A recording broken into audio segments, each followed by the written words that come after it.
Welcome to Startup Grind Chilliwack.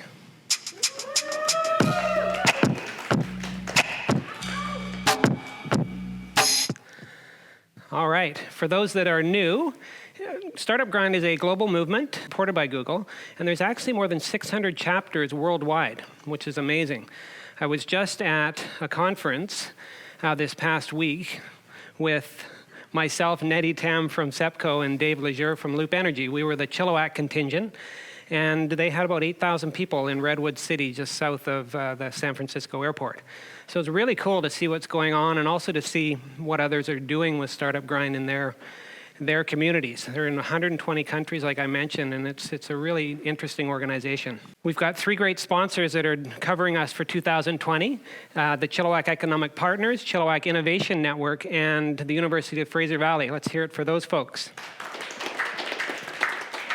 They keep you fed with pizza and overflowing with beer. And our partners, these are the folks that are making it happen on a regular basis: Cowork Chilliwack, Currency, Wisebox, Around Chilliwack, and new is Party Tree Events. So let's hear it for our partners. And if you are taking photos, use the hashtag StartupGrind on any of the popular social networks, none of which Denver is involved with. We'll get into that. And without further ado, I'd love to announce and bring to the stage our guest for this month, Denver Gingrich. Denver is the founder of JMP Chat, a service that lets you use your phone number for any device. He has been working on privacy and autonomy-promoting technologies for as long as he can remember, which includes his work at the nonprofit Software Freedom Conservancy. Everyone on your feet, and let's give a warm Startup Grind Chilliwack welcome to Denver. Come on up. All right. So I thought I'd start this a little bit differently this time, with some rapid-fire word association. Oh boy. To set the tone. Okay. And think about your world. Desktop operating system. Debian. Okay. Word processor. AbiWord. Spreadsheet. Numeric. Browser. Firefox. Image editor. Inkscape. Messaging app. Gadget. Mobile operating system. Replicant. Notes app. Vim. Cell provider. None of the above. Yeah. Programming language. Ruby. Show of hands. Did that match with all of your choices? I think that'll frame our conversation because you've been really aware, hyper-aware of what's going on online for a long time. And the rest of us are zombies just sort of going to the megaplex or whatever it is. And so if you step back, tell me about this photograph. Oh, wow. So this was, I was a bit younger at that time, but still interested in building things, as you can see. So I remember that, the building bridge there fairly vividly. So I was interested in Lego since a very early age, and I think that probably informed a lot of what got me into software. And what I see from this photo is that you weren't actually, maybe the vehicle, but the rest is kind of freeform. You were not going page 1 and then 2 and then 3. No, you can see with this color scheme that I chose there, it wasn't really from any sort of manual. Right. Indeed, yeah. Mm-hmm. And so was play and creation and just being in your own world part of your upbringing? Definitely. Yeah, I think that was promoted a lot for me growing up, just having, a healthy amount of access to computers and other things that would get me growing and learning and building in different ways. And so, that really, when I kind of found computers, then it seemed to me to be a very good kind of natural growth path, partly because I was much more into doing things that I guess, weren't too complicated physically. I'd rather work with my mind, I guess. Yeah. You said found computers. How did you find computers?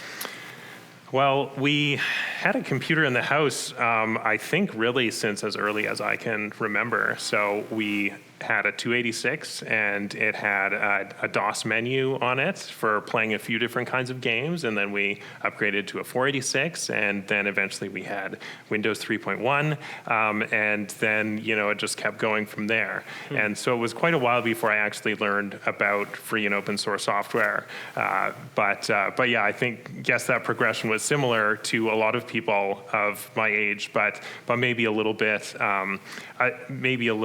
accelerated because of the business classes that my mom taught. So she needed a computer earlier than most households might have had one. So tell me about that, your parents. What were they doing while you were growing up? Sure. So my mom is a teacher, and she was doing that at the time as well, in a lot of business classes and that sort of thing. And then my father actually does farming. He's a hazelnut farmer. And I think you've got a photograph that's here of right, the family, exactly. of the family So farm. this is me getting about as close to a tractor as I ever did. That's actually a lie. I drove the tractor a lot. But yeah, that's the hazelnut orchard there that really I grew up on. Just at the very end of that, that's our house. And where's that located? So this is in Agassiz. Okay. Yeah, just kind of on the edge of town, kind of the first agricultural property. When did you get internet connection to the farm? So we actually had it fairly early on in terms of like any sort of internet connection. We had dial-up going back to Windows 3.1. We used Trumpet Windsock to connect to the internet, dialing Uniserve in Chilliwack, because that's a local call, but calling Chilliwack from Agassiz or to Agassiz is not. So we used that for quite some time. Eventually we got a second phone line, as many families do, because of the complications involved with calling and using the internet at the same time. And I'm pretty sure we were the first house in Agassiz that had cable internet. Okay. I came home one day surprised to find that my computer was hooked up to cable internet, and we had a lightning fast 10 megabits, which was quite a step up from 56 kilobits. For sure. Yeah. And you talk about we. Is there more kids in the family? Yes. So I have a younger brother. Okay. Yeah. And yeah, he's done a variety of things over time, and right now he's working on his master's in physical geography. I was going to say is equally as nerdy or educational prone. Yeah, I would say so. Definitely, he does have that knack for education, but he prefers soil and geology. Got it. Yeah. And so with the family farm going, you're in Agassiz, you're going to school there. Was there a robust computer program in Agassiz? So there was a computer program in Agassiz, and from what I recall at the time, it was kind of a coordination between the teacher and me and another student to kind of understand what the curriculum and teach it to the class. And so that did work out all right. I did learn a lot through that, but there was something I felt like I would benefit maybe from, a more, I don't know, an environment that had a bit more being taught to me. Yeah. We've talked about this, but it seems like it shifted from kids exploring and tearing apart computers and figuring out to now being lumps of consumption. We'll get into this over the course of it, but what's your observation? How and why has that happened? Well, I think it's a lot to do with the sorts of devices that people are using. It used to be that if you wanted to communicate with different people over the internet, you had to go to a desk and sit down at the desktop computer, and then you could type on your large keyboard and communicate with them over dial-up or whatever it happened to be. But then laptops became more popular, and then now it seems that the primary device is a phone that people use, and these are much more difficult to type on, especially if you're doing programming-related things on them. So I think that has really affected how much people are able to do with them, because there are also fewer tools that are built into the system that let you program. And just so we're clear, my 2 lumps of consumption are in the audience, and I love them dearly. And one of them is actually filming, so he's not consuming at this point. But it is something that I've seen, right? As tech has got more and more sophisticated, that the user is further and further removed from the actual functioning of the device. Mm-hmm. And I think you and your experience has really been to kind of say, whoa, I'm not going to be controlled by this. And so this is a little bit premature, but you went to Advocacy, and then I believe you switched to Chilliwack Senior Secondary. Yeah, that's right. So there were a few things that kind of influenced that. One was the computer class that I chatted about. I wanted to be a little bit more challenged and maybe a bit less self-taught. Mm-hmm. And then the other aspect of it was calculus. So Advocacy did not have a calculus class, and I understood that one needed calculus in order to get into some post-secondary schools in different parts of Canada. And so that was something I wanted to do as well. So I actually transferred school districts into the Chilliwack district and went to Chilliwack Senior for my last 2 years of high school. So grade 11 and 12. Yeah. And did you find like a teacher that was a true mentor that really propelled you forward? Yeah, I would say so. The person who taught me both the Cisco networking class and the programming class that I took there, his name was John Johnson, and he did an excellent job of teaching me and all of my classmates. I think he was a real inspiration for all of us. Mm-hmm. And so you started to think beyond high school into what your next steps were. What did that look like? Was there a guidance counselor involved, or did you just sort of start exploring what your options were? Well, I would say that a big influence was John. Like, he was very experienced in industry. Really, he had found that while he enjoyed industry, he wanted to teach other people. Like, he found that industry was not really where his passion was. So he came to Chilliwack Senior with a lot of this knowledge about how things work, and so he knew kind of what schools all of the companies out there wanted, and which were kind of producing the best people. So he had a bunch of suggestions for me. A few of them were, I think, SFU, UVic, University of Alberta, and then also University of Waterloo. So so I think I applied to all of those, or at least a large subset, and I did get into Waterloo, so I went there. Wow. Mm-hmm. And at what point are you still on Windows at this point, or have you jumped ship and you're doing Linux? Well, I had been dabbling throughout high school with different distributions of Linux, and so. But the summer before I went to Waterloo was the first time I had installed it on my main computer. I got a laptop to take with me to school. I had not previously had a laptop, and so I spent a lot of the summer kind of setting that up and tuning it so it could be just the way I wanted to. So I moved from Windows 2000 to Gen 2, it was at the time, which ended up being a lot more work than I wanted in later years of university, but it was a good place to start. And was it at that point that you were growing distrustful a little bit or wary of the corporate giants in the tech field?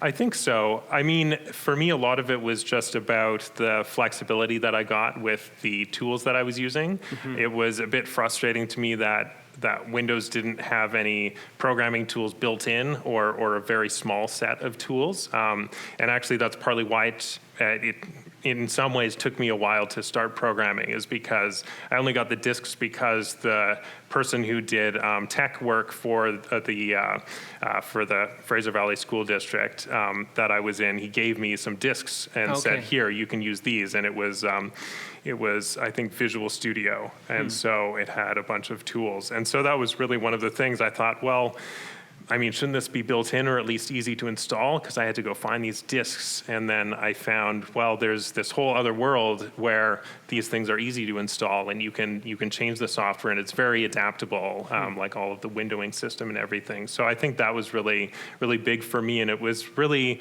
I think, only later on that I kind of felt, I guess, the ethical aspect of that modifiability. Yeah, and I guess if you're exposed to things like the Cisco networking, much of the internet was built on Linux and open source and Apache and all of that, right? Mm-hmm. And it seemed like in early days, Microsoft kind of really missed the boat trying to be so closed and locked. And then my little Apple world, they weren't even on the map at that point. Yeah. So you went to Waterloo. That was a 4 or 5 year course? Or it was. degree? So it was 8 school terms, but they also had 6 co-op terms. So that ended up making it into a 5-year program, since you did 3 terms per year, basically alternating back and forth between school and co-op terms. And on the screen is AMD. So that one, was that in San Diego or Waterloo? This one actually was in Markham, Okay. so just north of Toronto. Yeah.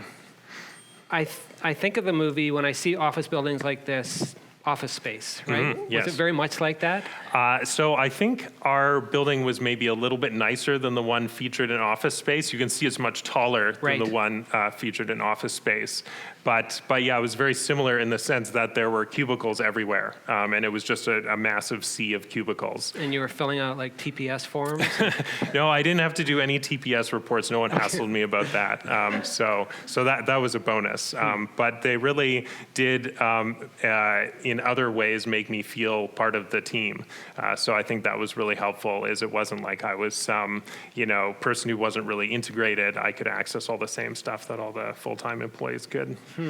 And that was coordinated from the school? Yeah, that's right. Yeah, Waterloo has its own system for matching students with employment opportunities, which you can use, and most people do. So yeah, that's what I did. And this was actually during the transition where it was originally ATI, and the logo said ATI on it when I worked there. Okay. But while I was working there, they were acquired by AMD. So that's what the building looks like now. Approximately what year is that? So that would have been 2006. Okay. Yeah. So it's coming out of the dot bomb. It's starting to get into Web 2.0 and all these trends. What did you learn specifically at what was ATI, you said? Yeah. What was your project there, and what did you learn? So my project was making the installation tool for ATI's graphics drivers simpler and also easier to integrate into the various Linux distributions that were out there. And so I would say I learned a lot about how the different distributions worked, but also just, I guess you could say, some of the hallway talk with the different people there, and why ATI has proprietary drivers. So that would be non-free, as in not open source. So I learned a lot in some ways, and in other ways not very much, because the reasons that kept coming up didn't seem like real reasons to me. Okay. And so that was kind of where I started to get suspicious of how much we actually need things to be proprietary. Next one was Qualcomm, which is a huge company. Yes. I know most recently they've been in the news for they're always at war with Apple for their cellular antennas and so forth. But where was that one? So this one's in San Diego. That's where their headquarters is, and I worked in one of the buildings on campus. San Diego sounds nice. Yes, especially between January and April when you've been living in Waterloo. Yeah. Was it a similar experience to the ATI? I would say similar in some ways, although Qualcomm understood that you needed your software to be free and open source. So I was actually working on drivers that were free and open source, and they took a lot more care to be compliant with the license that Linux was under and still is under the GNU General Public license, which kind of promotes freedom by saying that when you distribute it, you have to also distribute source code. So you need to show other people how to modify it when you give it to them. And from my understanding, a company like Qualcomm is a bit more in the background. They sell to other technology companies versus ATI, and AMD had a bit more of a retail presence? Right, yeah. Qualcomm sells chips to companies like Apple and others that usually contain some of their cellular networking technology, but they also license ARM and other things like that, so they can put it all on one chip. So somewhere during all of this experience, you met your wife who was going to a nearby school. Tell me Yes, about that's that. right. Yeah, so Waterloo has two main universities. One is the University of Waterloo, where I went, and then the other one is Wilfrid Laurier University, where she went to school. And so I was living in a house with her brother and a couple other people, and then one of them moved out, and then she ended up moving into that house. And so that's how I met my now wife. Okay. I kind of imagine like a boombox and throwing rocks at a window at a dormitory. Not quite. I didn't have to throw rocks. I just had to knock on the wall. Cool. So you guys hit it off and became a thing, which is still a thing. And how did you make your way to New York? I'm not clear on that part of the story. Sure. So I graduated in 2008, and then Naomi, my wife, graduated in 2009 from our respective undergrads. And so in that kind of interim year, I was looking for jobs, but at the same time also working on a project called BitReader USB. And so that was a hardware device that let you read magnetic stripes, and I worked on that for a while, and it was very fun Okay, and stop good there to for do. a second. That sounds way nerdy. Yes. Like, what propelled you to want to know, like it's the ability to take like a credit card or a membership card and determine what's on that strip? Exactly, yes. And I will answer your original question eventually too. Yes, we'll come back to that. But yes, it allows you to read. So if you look at the back of your credit card or your driver's license, it has a strip on the back, and that is actually a bunch of tiny little magnets. And so when you swipe that through a reader, it will give you a bunch of ones and zeros, and then you can see what's on it. So I wanted to know what was on my student card because it had this magnetic stripe. And so I thought, well, why not build a reader to do that? And because the one that I built was a little bit, I guess it was not as pretty as I might like, I decided maybe more people will want it, and I built a few more of them because there's kind of economies of scale in making something nice like that. You say that like it's just second nature, but show of hands, how many of you have reverse engineered technology to figure out what's on it? Oh, couple in the front here. Very nice. Some compatriots. But that curiosity, I think, has propelled you to question the way things are done, to develop products. And so that USB, what was it called? BitReader USB. BitReader USB. And so you built one for yourself and then started to offer that as a product online? Exactly. Yeah, actually, I was working with a software project online that was kind of, you could say they were not especially active anymore, but there were still people interested in using the tools that they had. So I made a website kind of linked with that one, and people who saw that website would come find mine and see, oh, there's people still working on this, because the project or the tools they used required a parallel port, which was becoming much less common by this time. And so that's kind of why I made the USB version. And so somewhere around late 2006, 7, 8, how did you make an e-commerce website? Were you accepting credit cards? How did that all go down? Right. So this was a fairly manual process. If you looked at the website, you could see the device, and then if you wanted to buy it, there was no like buy now or anything button. There was if you're interested, email me your location and I'll send you an amount that includes shipping. And I would imagine a payment processor might be a little skeptical about selling a product that reverse engineers their product. Right. Yeah. And actually, I think most of my payments went through PayPal, and it was so few they probably didn't care. But if they had checked into what I was doing, maybe they would have. I don't know. Okay. Well, I derailed your story of from Waterloo to Manhattan. Right. So then at the end of 2009, I was still working on BitReader USB, and then my wife got accepted into her postgraduate work at the City University of New York. And so then, things were going well, and I thought, yeah, I'll move with you to New York. And so that I did, and I decided that BitReader USB, like I could make it a real full-time thing, making full-time money, but it would require a lot of marketing, and I wasn't super skilled in that. And so I thought, well, I should maybe find work in New York and see how that goes. Got it. And I think, yeah, this is you in the open plan office space. Yes, that's in right. New York.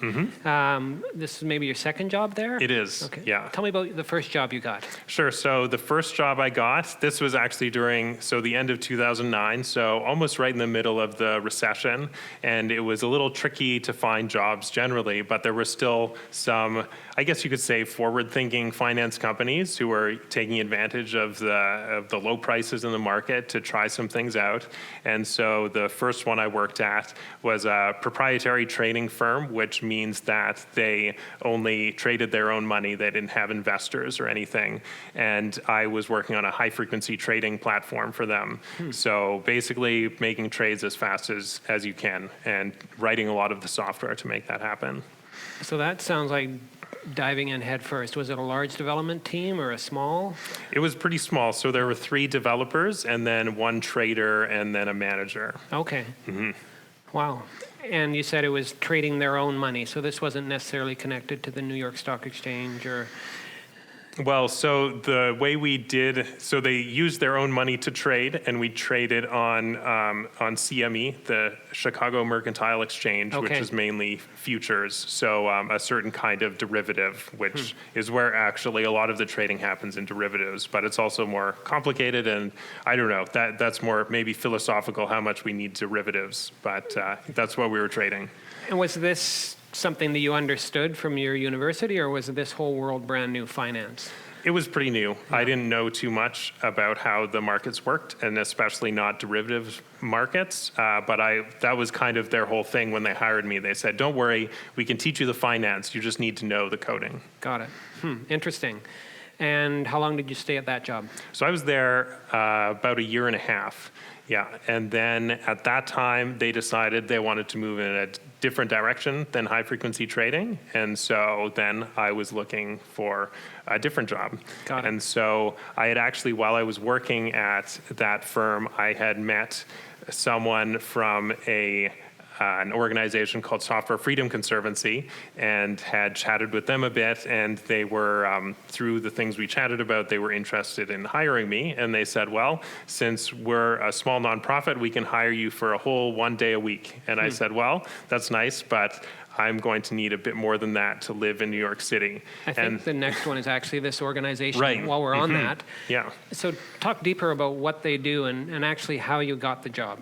Sure. So I met at the time executive director and at a conference in New York, and I overheard him talking with some other people about a product that was violating the GPL. And in short, what that means is the company was not providing the source code along with their product for the free and open source software they were using in it, because they had used all of this stuff that developers give to companies that want to use it. The only stipulation is you have to give the source code to your customers when you sell it to them. And so I came up and kind of sheepishly said to him, I think I have another one that you might be interested in. And he said, oh yeah, tell me about it. And so I said, well, this Blu-ray player that we bought, and actually, if I recall correctly, it was a gift from my wife. So it's really her that got me into all of this. And so I said I'd been observing this, and I see that there's an issue with it. And he said, oh, well, send me the details. And then we chatted back and forth about it.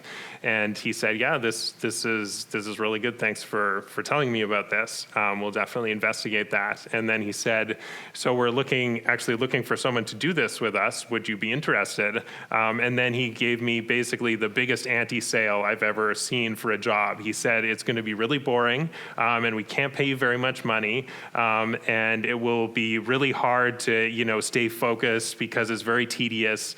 And so I just want you to know what this job is before you take it.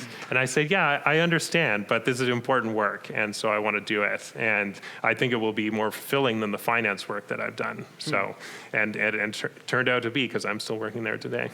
So back to that Blu-ray. You report this to this organization, and what is the investigation, and then, like, what happens in that investigation, and then ultimately getting the company to be in line? So we try to do as much as possible with the company in private, like before publicly shaming them, because then usually when that happens, they sort of shut down, like they don't want to talk to us anymore. And so we talk to them privately and inform them about this issue, and then say, here's what you need to do in order to resolve this.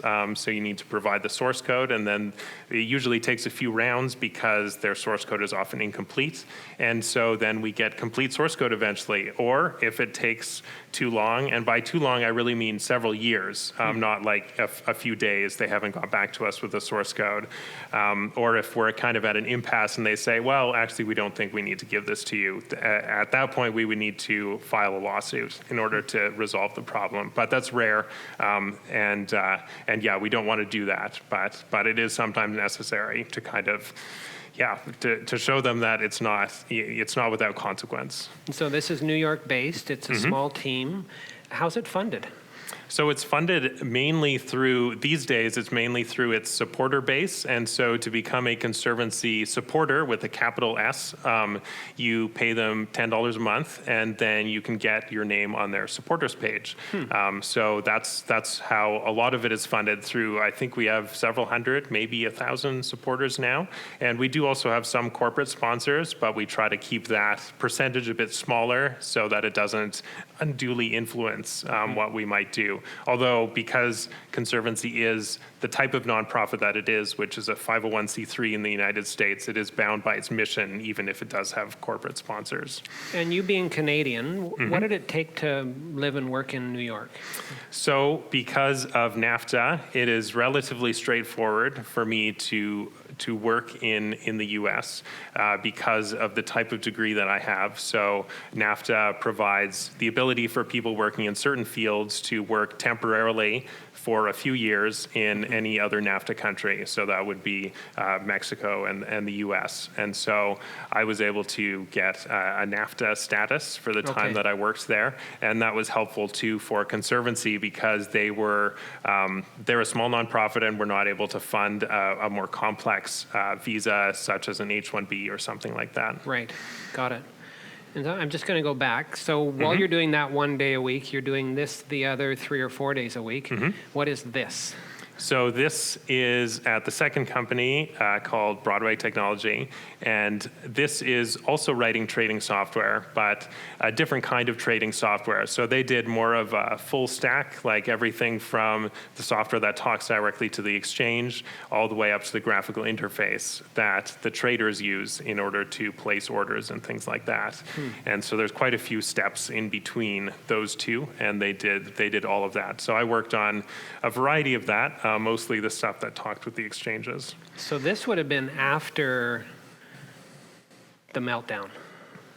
And was there a kind of a larger regulatory presence in this industry, or was it still pretty much the Wild West? Yeah, it was much more regulated than it was before. And I think that was a big reason for the company's success, because they were very quick to make sure they could tackle all of these regulations, and also the way they had built their software was relatively modular, so they could easily add different ways of changing it or adding limits and other things like that, whereas other companies' software was a little more fragile and it was hard to make those sorts of changes. So yeah, that was a big thing also for convincing people to buy our stuff instead of building their own, because banks really like building their own software. And you were obviously very mission-led, especially with the Conservancy, thank you. Did you feel equally as passionate about the mission of this company, or was it just a job? I would say it was just a job. I mean, I learned more about finance in working there, but it was, I would say, it's good to know about finance, but I don't know if it's necessary to see how the sausage is made, so to speak. Got it. Yeah. And so I believe you worked there for 5-6 years. Yeah. And then somehow, some way, you now live in hope. Yes, that's right. What have I got for a slide here? Yeah, okay, we'll get to that. But talk about the jump from Manhattan to Hope. Sure. So this was, well, of course, an important decision, both for me and my wife, since we both live in Hope now.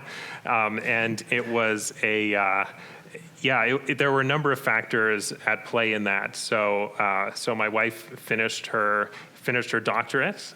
So she's now a doctor, which means she has much more credentials than I do. And so she was wondering, well, what do I want to do with this? And we really found that in the jobs that we do and what we wanted for us going forward, we really appreciated the flexibility of doing things online. And that's really what our jobs had turned into in a lot of ways. So for me, the work that I did at Conservancy, while it originally started in an office in Brooklyn, it eventually became a larger organization, and we decided instead of buying a bigger office, everyone would work from home. And so that's how that worked. And so I only needed an internet connection to do that work. And then with the work that I had done, which we'll talk about in a bit here, that was also something I could do from home. And then the stuff that my wife works on, it's a lot of curriculum creation and podcasting and that sort of thing. And so that really is heavily reliant on good internet, especially video production with the upload and download.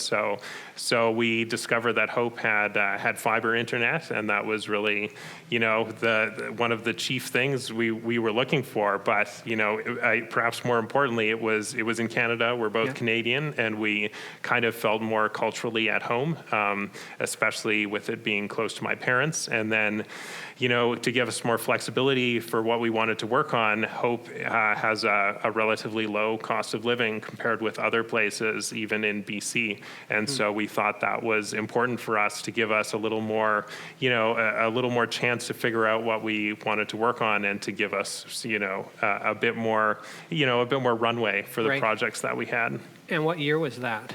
So that was, it was kind of in stages, Okay. and I would say kind of 2017 was like the cutover date. Yeah. Not to get too political here, but it seems like it came after a pretty monumental shift in the U.S.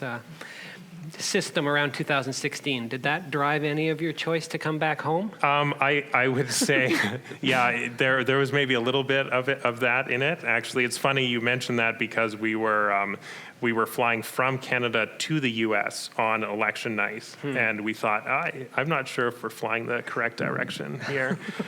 So anyway, I'll leave it at that, though. Fair enough. Fair enough. I was also in the U.S. that day, and came home the next. So. JMP Chat. Yeah. Talk about the origin story. Give me the elevator pitch. What is this? Sure. So JMP gives you a phone number you can use on any device. Basically, it makes it more flexible, so you don't have to be tied to your phone with that phone number. And people use this for a lot of different things. Sometimes people use it as a second phone number, like maybe they want a separate business phone number that they use on their one phone that they have both of their phone numbers on. They could use it for traveling. Maybe they want to switch SIM cards, but they don't want to change their phone number, so that is something JMP allows as well. And some people just don't like the cell network, and so they just go Wi-Fi only, but JMP gives them a phone number that they can still use on their phone when it's on Wi-Fi. Simplify it. Why should we be wary if we're on a carrier, Rogers, TELUS, whatever? Like, why would someone care? What should we be aware of? Sure. So I would say a big thing is privacy. That's why a lot of people go Wi-Fi only. So when you are carrying a cell phone, a lot of people have called it the most ubiquitous tracking device ever, because the carriers know where you are at all times.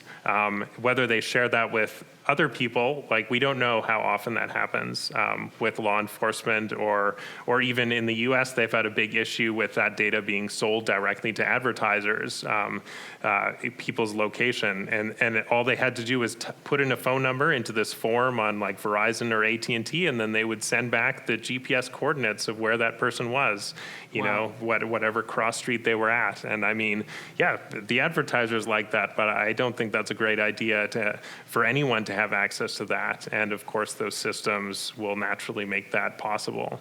So yeah, that's one thing, is location privacy. And for a lot of other people too, it's just a matter of control. Like maybe you don't want to be paying these carriers all this money all the time. You want some more flexibility. So with JMP, you can keep your phone number and not have to change any of that, but switch carriers easily because it's all controlled from an app instead of being tied to your SIM card or some other more foundational piece of your phone. I think that cuts to, I mean, at one point, Eric Schmidt, the former CEO of Google, when confronted with this, well, I don't want to be tracked, and his reaction to it was, well, what are you trying to hide? Like, it just seems ridiculous that these corporations have such control over us. And we, the people, like you think about Facebook these days, there's 2.7 billion unique monthly users, right?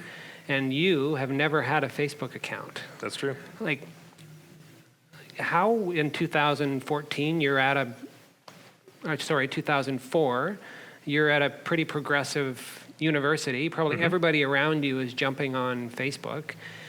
What gave you the red flag at that point?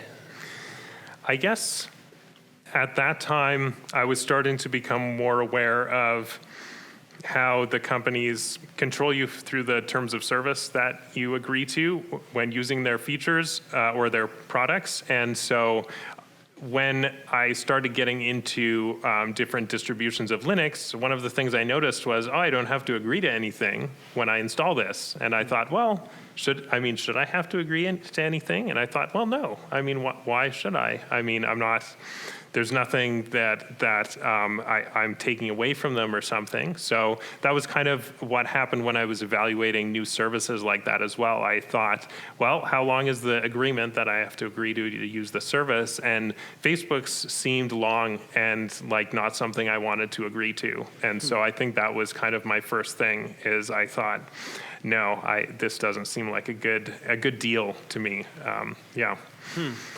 And we, meaning me, just blindly go agree to these terms of service, not knowing exactly what's in there. And I think the other 2.7 billion of us would kind of agree with that. But what in your upbringing or makeup made you so wary and conscious of these decisions, do you think? I think a lot of that has to do with kind of, I guess some of my own ways of going about the world. Like I really kind of like controlling whatever it is that I'm working on, like the tools that I have. And so if there's ever an issue with me being able to modify it or change it to do something that I want, then it's kind of grates against me. And so I think when I see an agreement like that and it looks like I'm signing over a lot of this control to another party, I think, well, maybe I don't want to do that. And so I think that's probably a big part of it for me. And also, I think a big part of it too was the realization that it's not necessary to do that, especially when I had been using these different Linux distributions or things like Firefox, where you don't have to agree to anything to install Firefox, like versus Chrome, where you'll notice that it has a long agreement that you need to agree to before you install Chrome. And so I think that was a big thing for me. And I think also it was just a way of saying, well, maybe I can kind of, through the way that I approach things, I can kind of show other people that this is possible too, that there are alternatives if you arrive at a site that says you need to agree to all of this. Obviously, they're not going to tell you, or you could use this one instead. And so it's about finding the people who know about these or looking for those services. And you also come across as not a pushy evangelist for this. It's just, hey, if you want to talk about this, I'm happy to talk about this. Like, how does it work at family functions? Everybody else is on Facebook, and how does that work? Well, I mean, honestly, I receive notices about family events in different ways than most people. So generally, though, some of my family members know, oh, right, we need to email Denver to tell him that this thing is happening. And so I appreciate that. I think I have not missed too many family functions as a result. But yeah, it's definitely different, and there's some awareness required from those around you. And I'm fortunate to have people that are very supportive in this. And it's not like, oh, well, why don't you just get on Facebook? Because they kind of understand that. Also, in researching you for this talk, you are invisible online. Like, finally had to get together with Denver to have a conversation, and he reluctantly even gave me a picture of himself, so I appreciate that. This was a talk that you gave in New York, Embracing then Extinguishing the Cell Phone Network, which is talking about JMP and what you're doing, but then also the vision to go beyond that. Talk to me about this. If you do some searching, you can find this online, but it is not easy. Yeah, that's right. This is a video you can watch of me giving this talk. And there's so when I started using a cell phone, I thought, well, there's a bunch of things that I don't like about this. One is that it's very expensive. Another is that it's very tied to this one carrier.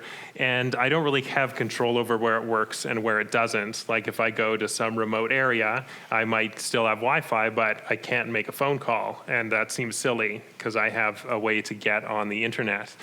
And so to me, it seems like, well, there must be a way of doing the same things we do with cell phones, but without actually needing the cell phone carriers. And so one of those things is using all the features of the phone number. So you do texting and calling through that phone number, and that's what JMP is. It gives you all of the features of a phone number, but without needing to use a cell carrier to do them. And so once you have that, then you can use that wherever you have an internet connection, whether that be a data-only plan that you've got from your cell carrier or Wi-Fi or something else. But a thing that I've also realized with this is that cell carriers do provide service in places where one doesn't have Wi-Fi. And so how do we kind of bridge that? And so that's the other part of it, which I talked about primarily in that talk that you mentioned. And really what I decided with that is we should build a community network of stations that people have in their homes or in their car or wherever that allow you to connect to something like a cell network, but one that is not controlled by cell companies or even corporations at all, but rather by the public. Since a lot of people would be willing to buy like a $50 device if it meant they could use everyone else's $50 device when they're nearby as well. And I think that's actually a prototype for that type of device, yes, right? Exactly. So yeah, it can be as small as that. And with this device, you can get several kilometers, sometimes dozens of kilometers of range, depending on the conditions. And so it goes even further than Wi-Fi. And I guess another thing that I noticed is what people really the critical component of a cell phone is being able to communicate with people, some message or some sort of voice communication or something like that. So it doesn't need to be high bandwidth in order to replace the critical features. And so that was a big thing that opened up a lot of options for me, is being able to use a smaller device that doesn't need so much bandwidth, but can still get that distance. It's just you won't be watching YouTube over that. Got it. Yeah. This is a conference that you, or a trade show that you had a booth at, Hope, Hackers on Planet Earth.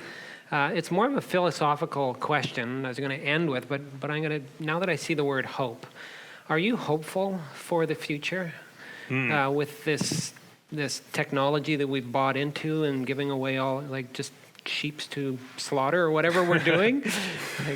Yeah, I mean, that's a tough question, because I do have hope in many areas, and I think it is something that we can achieve, this freedom that I think people should have, but it does require education. I think one of the most important things that society has done over the centuries and millennia is to have public education available for all.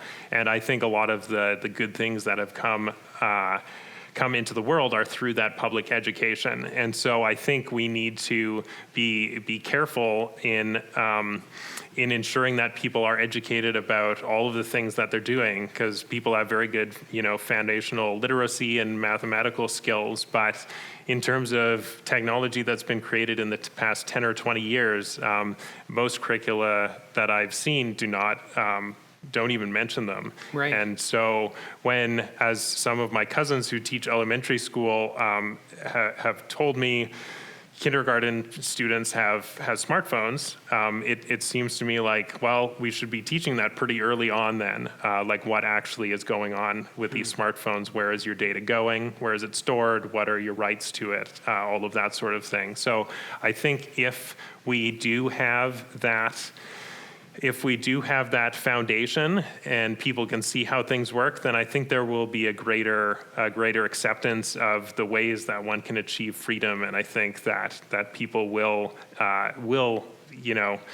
be more aware of that and be able to make those decisions to give themselves digital freedom. And so that's where I have a hope. If we are able to change the education system to make people aware of these things, because it took me a long time. I was in my late teens before I knew that free and open source software even existed. And so I think if people can learn that there are other options when you're prompted with, do you agree, other than saying, oh, I guess so, then I think we could make a lot of progress. So yeah, and you mentioned schools, right? And you think of the purchasing agent at a school district, and they're looking at, okay, what's going to make systems work? We've got Microsoft, or now this new incumbent Google, and then every kid ends up with an account with these mega corporations. Right? Yeah, that's very scary. And it's the digital literacy. Teachers are specialists in their own field, whether that's geography or science, or they're not necessarily equipped to be digitally literate and pass that on. It just seems like it's come up from behind, and somehow it's just on us. Any thoughts on how we reverse that? Yeah, I think teachers specialize in different areas, as you mentioned, and I think having a person, like within even just one person in a school district that specializes in digital literacy and those fields would be a huge step forward in terms of making sure that that kids throughout the different schools are aware of these things. And so I think that would be a way in which we should go.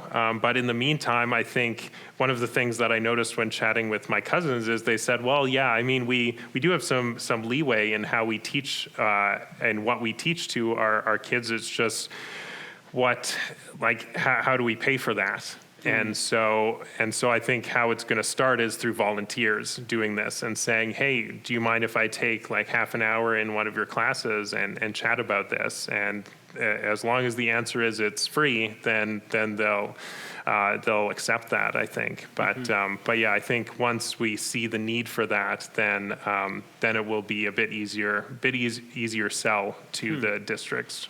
So we've got Denver, who has an unbelievable understanding of this, and his wife, the doctor who does curriculum. I think there might be something there. On the hopeful note, JMP is becoming a going concern. You're doing the work 1 or 2 days with the organization still, but this is filling the other time.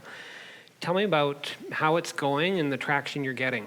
Sure. So JMP has been very interesting in that I haven't done a lot of conventional advertising for it. So this is kind of the most advertising that I've really done for it. I've gone to something like half a dozen different conferences like this one where I've had a booth and I've chatted with people about it. I've also given, a talk that touched on JMP and 1 or 2 other talks like that. And that's really been where I've promoted it. And then aside from that, it's been mostly word of mouth.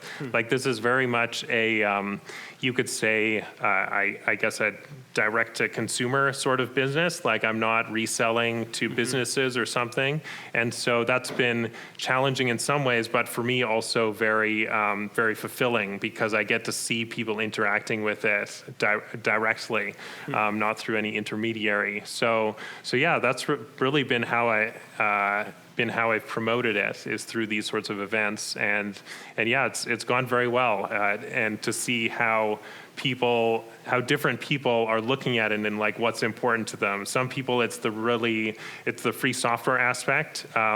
Part of the issue with cell phones is they have this piece that you can't make free in any way that talks to the cell network. And some people just don't want to use that, and that's why they go Wi-Fi only. So for those people, it achieves that function. Other people really like their anonymity, and so JMP does not require you identify yourself in order to use the service. And so that really speaks to them. And so it's been interesting for me to just see the different sorts of people that are drawn to this and how that works. And this works across Canada, the United States. Does it work elsewhere? Yeah, right now we provide phone numbers in Canada and the US, and you can port in existing numbers. So like if you have one at an existing cell carrier, you can transfer it into JMP if you want to.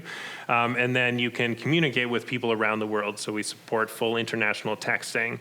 We just don't, for example, provide German phone numbers if you want something like that. We're hoping to add those features, but the interesting thing about the phone network is it really depends on the local government how expensive it is to provide phone service on that country's phone numbers. And so Germany is, for example, much more expensive than Canada or the US. So it will take us a bit longer, and we'll have to price discriminate a little bit more. And does it work on iOS and Android? And do you have your phone in your pocket?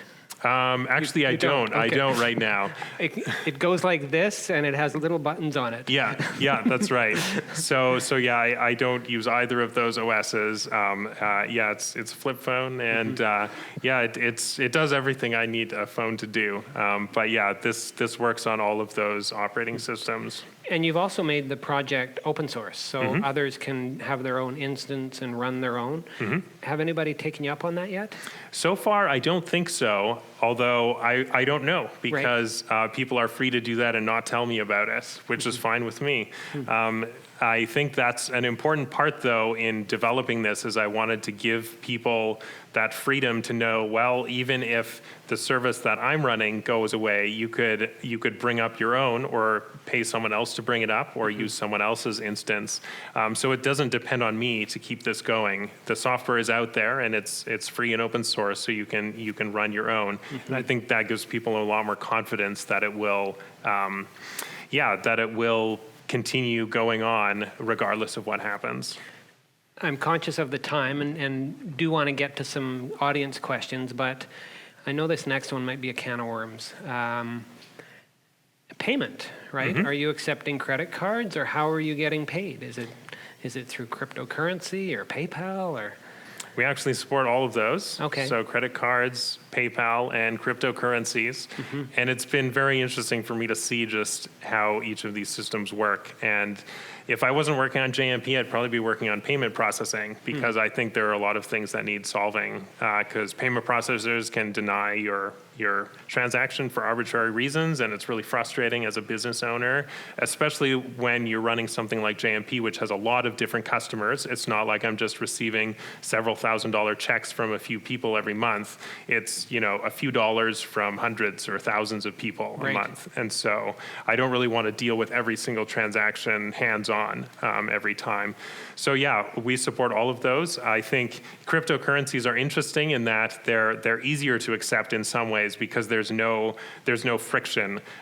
There's no entity saying, no, you can't make that transaction, because there's no central authority that tells you when a transaction is allowed to happen or not. So in some ways, those are the easiest to accept. But it's also harder. There are not as many businesses that sell things. I still have to sell things in cryptocurrencies. Right. When I buy groceries, they do not accept Bitcoin. I have to give them Canadian dollars.